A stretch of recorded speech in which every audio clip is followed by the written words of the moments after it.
Hello everyone, this is Starscream0625, and I am bringing you today a review of Transformers Prime Deluxe Class Robot in Disguise Vehicon.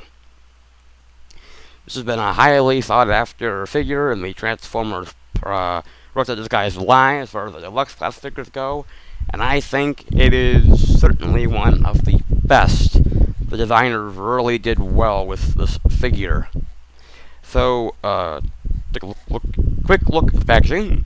Vehicon, yes, nice picture of the Vehicon there. CGI textbooks if you want to read them. The stock photography, which shows the paint app that isn't on the toy, like that paint on the gun there. And here's the bio if you want to read it. Or it was just up there. Here we are. Again, this is actually a voiceover because my digital camera, which I just found out can record video, does not record sound well, so this is a voiceover. So please bear with me. So here is Vehicon in its vehicle mode. It's a very dark purple color, bordering on black, if not already black. Very little paint. There's a bit of this pink, color in the back, and you have some nice silver painted rims in the car. Reminds me kind of a Batmobile. It rolls alright. The back wheel kind of cashes a bit. Not sure on what. But yes, very nice. So here is the weapon. It is an unpainted weapon, unfortunately, but it is very detailed. You can give you a 5mm port on the back there, and you have a little port there for that, and that looks alright. Okay. And you also have this peg on the bottom here to clip, and it will clip onto the front of the hood there. You can see that little indentation. It will peg in right there. It's a bit of a struggle. That's why I had it off camera. But I think that looks worlds better than on the side of the vehicle. On the back side of the vehicle, let's say. So the comparison here is Transformers Cybertron Deluxe Class Starscream. So it's one of the figures that I had on hand. Might not be the best figure to compare Vehicon with. As you can see, the Vehicon is much thinner, it's shorter, it's more streamlined, while Starscream is more blocky.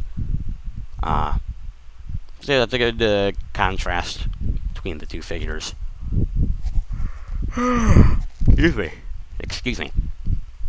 And then take a look at the underside. You can see the head up there beneath the back bumper. Other than that, though, it's a very, very clean underside, which is nice. Very nice. So, to begin transformation, you want to snap off the front weapon there as soon as I adjust the camera. There we are. And then you're going to want to unpeg the doors, which are one piece, along with the back wheel piece from the side. It's pegged in. You gotta wiggle it out and bring it up on a hinge to get it out of the way for the time being. And do that on the other side as well. Just bring it up, like so. Then you're gonna want to take this whole entire section. It just folds down. The whole entire front of the top of the car, including the spoiler, and you want to split it right down the middle like that. And this is probably the coolest part about the figure, what makes the transformation fun. You fold all of this up into itself, and then you bring this piece down. You want to flip out the toe, and then it will peg in. And there you got a leg. The entire top of the car is in his legs, and it's very clean. You want to bring that front piece of the car back. It's a very subtle change. And you want to keep folding these back in on itself. And then you bring that down again, and you flip out the toe. So that was very, very cool. And in my opinion, this was what makes this figure better than the First Edition figure, because he's such a clean silhouette. Now to kind of zoom up on the figure here. Again, I'm still trying to get used to this camera here. So, to do the arms, you want to rotate it out, and then you want to rotate it down somewhat, and then you want to flip up the hand. Do the same thing on the other side. You want to rotate it, and you want to make it, or rotate it down, and then flip out the hand. There's our camera there.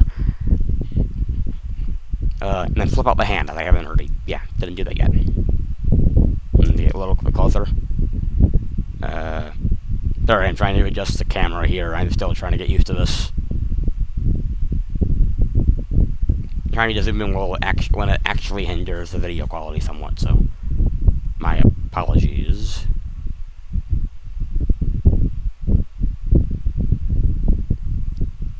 There we go. There we go. Okay.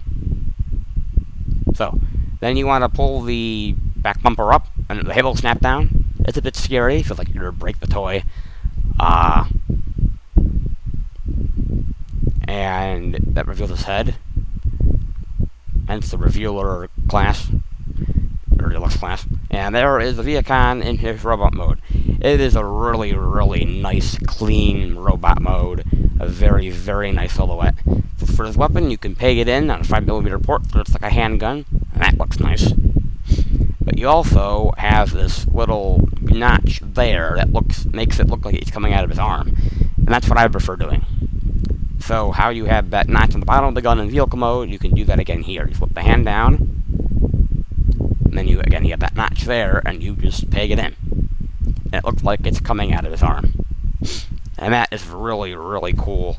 That's how I display my Vehicon figure like that. That is really cool looking. Yeah, I think that's the most accurate to the show as well. So, yes, that looks absolutely brilliant. And that dark purple color is really nice that I have on there. So, for posability, let's see, what am I doing here? So, oh, this is when the camera falls down. Yes, sorry about that. Okay. So, the chest, by the way, it's a nice clear plastic of the Decepticon symbol there.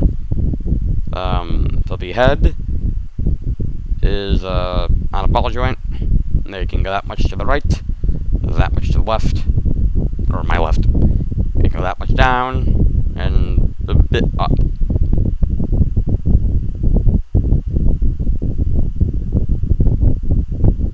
So, to look at the arm, it's on a hinge, so I can go that much down, that much up for further transformation.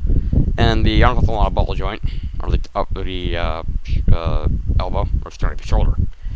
And then you also have a rotation beneath the elbow, which I already showed. You have a hinge there, then you have a ball jointed hand, which can do a full 360, and the hand itself is on a pivot. No waist articulation, unfortunately. They could have included it, but I think with what they've done with this figure so far, that's forgivable. Excuse me. So, the hips are on a ball joint. As soon as I adjust the camera, I'll show you that. Maybe that's when the camera falls down. Again, my apologies. Okay. Gonna get it to sit on some Creo boxes to raise the camera up. Set up a tripod or anything. So the hips are on a ball joint, nice ball joint. I can go that much back. Not about 90 degrees, and go that much forward about 90 degrees. And they also rotate at the thighs. They got a nice knee, almost 90 degrees. And then the toe is also on a pivot, which is part of transformation. So he can pose nicely. Sorry, I got the camera there. And he looks really good doing it. So bear with me for a moment as I get him into a nice pose, as most of the reviewers do. So, there is Vehicon posed. My opinion, that looks absolutely brilliant. It's an awesome, awesome theater. So, for comparison, I will bring in Transformers Prime Deluxe Blast Soundwave. You can see how they look together. Two Decepticons. Vehicon's a bit taller than Soundwave's, a bit thicker in certain areas. That's how they look together. And that's it. Size comparisons. Do I recommend this figure? I absolutely do. If you can find them, I think this is a definitive Vehicon figure. And there's the back, by the way, if I've already showed it. Very clean back. And all of the front of the car folds into his back, or his back, his lower leg. There we are. So I recommend this figure highly if you can find him. Again, I consider him to be the definitive Vehicon, due to the accurate silhouette. Not saying First Edition is a bad figure. I don't actually own it, but for what I've seen, I consider this one to be the better of the two. So thank you for watching, and this has been your review of Transformers.